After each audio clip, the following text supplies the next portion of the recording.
Hi friends, ఇవి మనకి Samsung వాళ్ళు లాంచ్ చేసిన వాళ్ళ latest phones Samsung Galaxy S25, Samsung Galaxy S25 plus. ఈ వీడియోలో మనం వీటిని అన్బాక్స్ చేసి వీటి గురించి కంప్లీట్ డీటెయిల్స్ అయితే తెలుసుకోబోతున్నాం. So welcome to our channel. నా పేరు విజయ్, మీరు చూస్తున్నారు తెలుగు టాప్ టెక్. ముందుగా మనకి వీటిని అన్బాక్సింగ్ అయితే చేద్దాము. సో మీరు బాక్సెస్ చూస్తే కనుక ఆల్మోస్ట్ రెండు సిమిలర్ ఉంటాయి అనమాట. ఒక సైడ్ వచ్చేటప్పటికి మనకి సామ్సంగ్ అని ఉంటుంది, రెండో సైడ్ వచ్చేటప్పటికి మనకి దీని sub version Galaxy S25 plus అని ఉంటుంది. అండ్ మీరు ఫ్రంట్ పిక్చర్ అయితే చూడొచ్చు, రెండు మనకి సేమ్ ఉంటాయి అనమాట. ముందుగా మనం గెలాక్సీ S25 అయితే అన్బాక్స్ చేస్తున్నాము. సో మీరు బాక్స్ ఓపెన్ చేస్తే కనుక మనకి ఒక సైడ్ వచ్చేటప్పటికి సామ్సంగ్ ఫోన్ అయితే ఉంది, ఇంకొక సైడ్ వచ్చేటప్పటికి మనకి దీని బాక్స్ ఒకటి ఇచ్చాడు. సో ఈ బాక్స్ ఓపెన్ చేస్తే కనుక మనకి ఇందులో USB Type C to USB Type C charging cable ఒకటి ఇచ్చాడు, అట్లాగే మనకి క్విక్ స్టార్ట్ గైడ్ ఒకటి ఇచ్చాడు, అండ్ మనకి సిమ్ ఎజెక్టర్ టూల్ ఒకటి ఇచ్చాడు. అంతే మనకి బాక్స్ లో వచ్చేవి. వీటిని తీసి పక్కన పెట్టేద్దాము. S25 ప్లస్ అయితే అన్బాక్స్ చేద్దాము. సో S25 ఓపెన్ చేస్తే కనుక ఇది మనకి S25 కలర్. సో ఇంకా బాక్స్ లో మనకి సేమ్ కంటెంట్ ఉండదు అనమాట. ఇంతకు ముందు మనకి ఏమైతే ఉన్నాయో అవే ఉన్నాయి. సో ఒకసారి మనం మొబైల్స్ అయితే చూద్దాము. సో ఇవి మనకి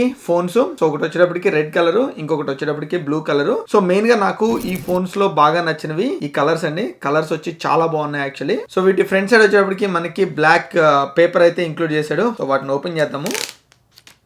సో మనకి లాస్ట్ ఇయర్ ఏ డిజైన్ అయితే ఉన్నాయో సేమ్ డిజైన్ అండి. డిజైన్ లో మనకి ఎటువంటి చేంజెస్ లేవు, ఫ్రంట్ గానీ బ్యాక్ గానీ. ఒకటే ఒక చేంజ్ నేను చూసింది ఏంటంటే మనకి దీని యాంటనా లాస్ట్ ఇయర్ వచ్చేటప్పటికి అది ఇట్ సైడ్ ఉండేది, దాన్ని వీళ్ళు ఇట్ సైడ్ అయితే తీసుకొచ్చారు. అదర్ దాన్ దట్ మనకి బటన్స్ కానీ పోర్ట్స్ కానీ లేకపోతే మనకి స్పీకర్ గ్రిల్ కానీ సిమ్ కార్డ్ ఎజెక్టర్ కానీ ఏ ప్లేస్ లో అయితే ఉన్నాయో లాస్ట్ ఇయర్ సిమిలర్ ప్లేస్ లో ఉన్నాయి. నాకు ఫోన్ లో బాగా నచ్చింది ఈ కెమెరాస్ అండి. ఎస్పెషల్లీ మీరు ఈ రెడ్ ఫోన్ లో చూడొచ్చు. ఈ కెమెరాస్ వచ్చేటప్పటికి నాకు బాగా అలైన్ అయినాయి అనిపించింది. బట్ వీళ్ళు ఇట్లాగా వర్టికల్ కాకుండా హారిజంటల్ గా అలైన్ చేస్తుంటే బాగుండేది అనిపించింది. మనకి గూగుల్ పిక్సెల్ ఉంటుంది కదా, సిమిలర్ ఉంటే కనుక బాగుండదేమో అనిపించింది. మన మోరోవర్ ఏంటంటే వీటితో నేను చూసిన విషయం ఏంటంటే మీరు ఫోన్ ని కింద పెట్టారు అనుకోండి, ఫోన్ ఇట్లాగా బంప్ అవుతూ ఉంటుంది అనమాట. బేసికల్లీ అంటే ఫ్లాట్ గా అలైన్ అవ్వట్లేదు, ఎందుకంటే ఈ కెమెరా బంప్ వల్ల. అదర్ దెన్ దట్ మనకి ఫోన్స్ వచ్చేటప్పటికి ప్రొఫెషనల్ లుక్ అయితే ఉన్నాయి. ఫోన్స్ చూడడానికి అయితే చాలా బాగున్నాయి యాక్చువల్లీ. సో ఇది మనకి మీ లైటింగ్ కండిషన్ లో అయితే మీరు ఇట్లా చూస్తున్నారు. ఒకసారి నేను బయట కూడా చూపిస్తాను చూడండి. సో బయట వచ్చేటప్పటికి మీకు కలర్ వేరియేషన్ ఏమైనా ఉందేమో నాకు కింద కామెంట్ సెక్షన్ లో అయితే చెప్పండి. ముందుగా మనం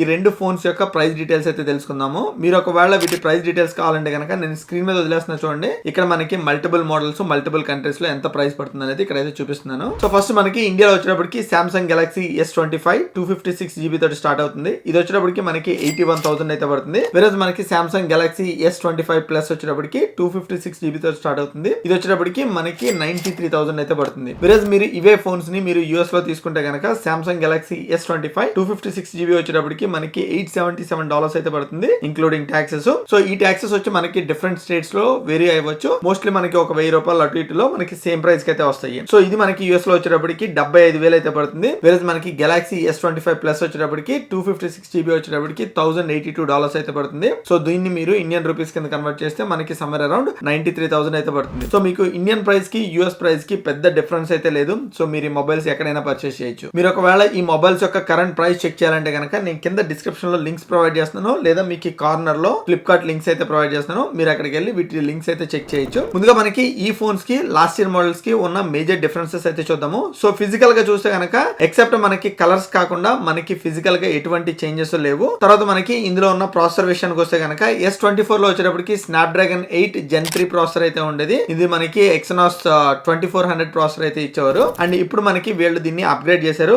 S25 లో స్నాప్డ్రాగన్ 8 Elite క్వాడ్కామ్ ప్రాసెసర్ అయితే ఇంక్లూడ్ చేస్తున్నారు. సో ఇది మనకి సేమ్ ప్రాసెసర్. మీరు ఒకవేళ OnePlus 13 చూస్తే కనుక మీకు అందులో ఏ ప్రాసెసర్ ఉందో సేమ్ ప్రాసెసర్ మనకి ఈ సామ్సంగ్ గెలాక్సీ S25 లో కూడా ఇంక్లూడ్ చేశారు. అండ్ మెమరీ వచ్చేటప్పటికి లాస్ట్ ఇయర్ వచ్చి మనకి 8GB మినిమం మెమరీ అయితే ఉండేది. ఈ ఇయర్ మనకి 8GB ని 12GB కింద అయితే బంప్ చేశారు. సో దీనివల్ల మనకి ప్రైస్ డిఫరెన్స్ అయితే ఏం లేదు, కానీ మేబీ ఇది AI టూల్స్ యూస్ చేయడానికి డెఫినెట్ గా హెల్ప్ అవుతుంది. సో దానికోసం అని చెప్పి 12GB అయితే బంప్ చేశారు. అండ్ తర్వాత లాస్ట్ ఇయర్ మోడల్ కి ఈ ఇయర్ మోడల్ కి ఉన్న వెయిట్ డిఫరెన్స్ చూస్తే కనుక మనకి weight difference on the paper ఉంది, కానీ బట్ మీరు చేత్తో పట్టుకున్నప్పుడు మీకు ఆ డిఫరెన్స్ కూడా తెలీదు. మోస్ట్లీ మనకి 5 to 10 grams డిఫరెన్స్ అయితే ఉంది అంతే. అండ్ వేరేజ్ మనకి థిక్నెస్ చూసినా అంతే. లాస్ట్ ఇయర్ మోడల్ కి ఇయర్ మోడల్ కి ఆన్ పేపర్ థిక్నెస్ అయితే మనకి తక్కువే ఉంది, కాకపోతే మీరు హార్డ్లీ నోటీస్ చేస్తారనమాట మీరు పట్టుకున్నప్పుడు. ఇందులో మనకి ఈ ప్రాసెసర్ అవి రన్ అయ్యేటప్పుడు మనకి హీట్ జనరేట్ అవ్వకూడదు అని చెప్పి దీనిలో 40% లార్జర్ వేపర్ ఛాంబర్ అయితే ఇంక్లూడ్ చేశారు. మీరు గేమ్స్ ఆడేటప్పుడు లేకపోతే ఏదైనా హెవీ టాస్క్లు చేస్తున్నప్పుడు మీకు దీని ప్రాసెసర్ గానీ లేకపోతే మొబైల్ గానీ హీట్ అవ్వకుండా హెల్ప్ చేస్తుంది. మీరు ఒకవేళ వీటి పర్ఫార్మెన్స్ డీటెయిల్స్ చూడాలంటే కనుక నేను Geekbench స్పీడ్ టెస్ట్ రిజల్ట్స్ వచ్చేటప్పటికి కింద వదిలేస్తున్నాను చూడండి.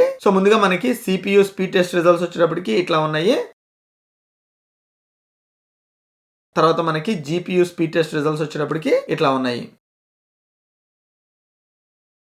సో మీరు ఇక్కడ డిఫరెన్స్ అయితే చూడొచ్చు అనమాట. తర్వాత మనకి ఈ ఫోన్స్ లో ఉన్న సాఫ్ట్వేర్ అప్డేట్స్ గురించి అయితే మాట్లాడుకుందాము. సో ఇందులో మనకి Android 15 OS అయితే రన్ అవుతుంది. సో దీనిలో మనకి లాస్ట్ ఇయర్ S24 తోటి వీళ్ళు లాట్ ఆఫ్ AI ఫీచర్స్ అయితే ఇందులో ఇంక్లూడ్ చేశారు. సో అప్పుడు మనకి గూగుల్ జెమినైని లేకపోతే సామ్సంగ్ బిక్సీని అయితే సపరేట్ గా యూజ్ చేసేవారు. కాకపోతే మీరు గుర్తుపెట్టుకోవాల్సింది ఏంటంటే గూగుల్ జెమినై ప్రీమియం వర్షన్ వేరే 6 months అయితే ఫ్రీ ఇస్తున్నారు. ఒకవేళ మీరు ఆ 6 months కనుక ఆప్ట్ అయితే 7th month క్యాన్సిల్ చేసుకోవడం మర్చిపోకండి. లేకపోతే కనుక గూగుల్ వాళ్ళు ఆల్మోస్ట్ మీకు ఎవ్రీ మంత్ ఒక 2000 రూపీస్ అయితే ఛార్జ్ చేస్తారు దానికోసం. లాస్ట్ ఇయర్ ఉన్న AI ఫీచర్స్ ఏవైతే ఉన్నాయో దాన్ని వీళ్ళు ఇయర్ ఇంకొంచెం ఎన్హాన్స్ చేశారని చెప్పాలి. సో ఈ ఇయర్ మీరు AI తోటి మీరు కావాల్సిన స్క్రీన్ మీద ఏదైతే కనిపిస్తుందో దాన్ని సెలెక్ట్ చేసుకుని దాని గురించి డీటెయిల్స్ అయితే తెలుసుకోవచ్చు. నెంబర్ 1 అండ్ నెంబర్ 2 వచ్చేటప్పటికి మనకి సర్కిల్ టు సెర్చ్ అని ఉంది. సో మీరు స్క్రీన్ మీద దేన్నైనా సరే మీరు సర్కిల్ చేస్తే దాని గురించి మనకి ఇంటర్నెట్ లో దానికి సంబంధించిన ఇన్ఫర్మేషన్ అయితే మనకి ప్రొవైడ్ చేస్తుంది. అది కూడా బాగుంది యాక్చువల్లీ. ఎస్పెషల్లీ నాకు సామ్సంగ్ మొబైల్స్ లో AI జనరేటెడ్ ఇమేజెస్ అంటే చాలా ఇష్టం. బేసికలీ మీరు ఒక ఫోటో మీ సొంత ఫోటో మీరు తీసుకుని దాన్ని డిఫరెంట్ మోడల్స్ కింద అయితే మార్చుకోవచ్చు. ఇప్పుడు మీకు స్కెచ్ రూపంలో కావాలనుకుంటే స్కెచ్ మోడల్ లో మార్చుకోవచ్చు. లేదు మీకు 3D కార్టూన్ రూపంలో కావాలనుకుంటే అదే ఇమేజ్ ని ఇన్పుట్ కింద ఇచ్చి 3D కార్టూన్ రూపంలో తీసుకురావచ్చు. సో వీటి ఇమేజెస్ వచ్చేటప్పుడు నేను పైన చూపిస్తున్నాను చూడండి. నాకైతే చాలా బాగా నచ్చింది. ఈవెన్ నేను ఇంతకు ముందు సామ్సంగ్ ఫోన్స్ రివ్యూ చేసినప్పుడు కూడా ఇదైతే పాయింట్అవుట్ చేశాను. అండ్ ఫైనల్ గా మనకి ఈ సాఫ్ట్వేర్ అప్డేట్స్ విషయానికి వస్తే కనుక నేను ఇందాక చెప్పినట్టు సామ్సంగ్ వాళ్ళు 7 years Android updates at the same time 7 years security updates అయితే ఈ మొబైల్స్ కి ఇస్తున్నారు. సో అది pretty long. Basically I don't know 7 years ఈ మొబైల్ ఎవరు వాడతారు అనేది నాకు తెలియదు కానీ బట్ 7 years ఉండడం అనేది మంచిది బేసికలీ. తర్వాత ఇందులో ఇంకొకటి నాకు బాగా నచ్చింది ఏంటంటే One UI ఫీచర్స్. సో ఈ One UI ఇనీషియల్ గా మనకి కొంచెం బగ్గి ఉండేది కానీ తర్వాత మనకి ఈ యాప్స్ ఓపెన్ చేసేటప్పుడు లేకపోతే యానిమేషన్స్ అప్పుడు సో అట్లాంటప్పుడు మనకి ఈ One UI ఫీచర్స్ అనేవి చాలా హెల్ప్ అవుతున్నాయి. అవనే కాదు మనకి డిఫరెంట్ ఫీచర్స్ కూడా ఉన్నాయి. ఒకవేళ మీకు One UI ఫీచర్స్ చూడాలంటే కనుక నా కింద కామెంట్ సెక్షన్ లో చెప్పండి. దానికోసం సపరేట్ ఇంకో వీడియో అయితే చేస్తాను. సో ఈ మొబైల్స్ తోటి నేను తీసిన కొన్ని ఫొటోస్ అండ్ వీడియోస్ వచ్చేటప్పటికి నేను ఇక్కడ వదిలేస్తున్నాను చూడండి. మీకు ఒకవేళ ఈ ఫోన్స్ నుంచి తీసిన ఫొటోస్ అండ్ వీడియోస్ ఫ్రీక్వెంట్ గా కావాలి లేకపోతే ఎక్కువ ఫొటోస్ కావాలనుకుంటే కనుక డెఫినెట్ గా మన ఇన్స్టాగ్రామ్ అయితే ఫాలో అవ్వండి. సో అందులో వచ్చేటప్పటికి నేను ఎప్పటికప్పుడు దీని ఫొటోస్ కానీ వీడియోస్ కానీ ఇవి ఎప్పటికప్పుడు అప్లోడ్ చేస్తూ ఉంటాను. సో ఫైనల్ గా ఈ సామ్సంగ్ గెలాక్సీ S25 ప్లస్ నా థాట్స్ విషయానికి వస్తే కనుక నేనైతే పెద్ద ఎగ్జైట్ అయితే కాలేదు. సో ప్రిటీ మచ్ మనకి లాస్ట్ ఇయర్ ఏవైతే మోడల్స్ ఉన్నాయో అవే మోడల్ ఫోన్స్, పెద్ద అప్గ్రేడ్స్ కూడా ఏం లేవు. సో కలర్స్ వచ్చేటప్పటికి చాలా బాగున్నాయి. అదొకటి మాత్రం బాగా నచ్చింది యాక్చువల్లీ. అండ్ ఒకవేళ మీరు కొత్త మొబైల్ తీసుకోవాలి అనుకుంటే కనుక డెఫినెట్ గా సామ్సంగ్ S24 మీకు ఏదైనా మంచి డీల్ లో వస్తే అది తీసుకోండి. ఎందుకంటే మీకు S24 కి S25 కి మీరు పెద్దగా మిస్ అయ్యేది అయితే ఏం లేదు. లేదు మీకు ఈ కలర్స్ బాగున్నాయి, కలర్స్ కోసం తీసుకోవాలనుకుంటే కనుక S25 అయితే మీరు డెఫినెట్ గా తీసుకోవచ్చు. అదర్ దాన్ దట్ మీకు ఈ ఫోన్స్ ఎట్లా అనిపించినాయి, మీకు నచ్చినవా లేవా, లేకపోతే మీరైతే ఏ ఫోన్ తీసుకుంటారు అనేది కింద కామెంట్ సెక్షన్ లో అయితే చెప్పండి. సో ఇదండి మనకి కంప్లీట్ గా Samsung Galaxy S25 and S25 plus వచ్చేటప్పటికి. సో మీకు ఈ వీడియో నచ్చితే కనుక కింద ఉన్న లైక్ బటన్ క్లిక్ చేసి ఈ వీడియోని మీ ఫ్రెండ్స్ అండ్ ఫ్యామిలీ మెంబర్స్ తోటి తప్పకుండా షేర్ చేసుకోండి. Thank you all so much. See you in another video. By.